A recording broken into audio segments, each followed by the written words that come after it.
Kapag may ipagmamalaki, ang sabi nila, ibandila mo. Ang bandila, ang mukhang ihinaharap natin sa mundo.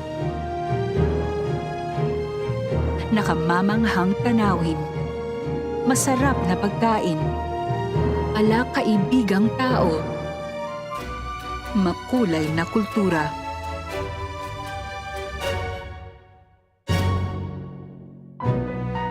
Sa digmaan, ang tagahawak ng watawat ang nasa unang hanay. May bitbit na inspirasyon. At para sa kalabang walang anyo, hugis o mukha, ang inspirasyon ay mabisang sandata. At hindi namin itinigil ang pagwagayway.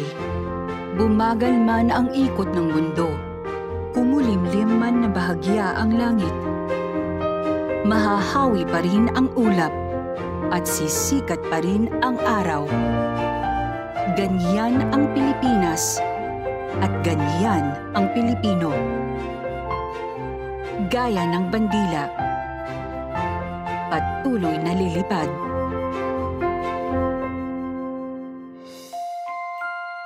Ngayong Pasko,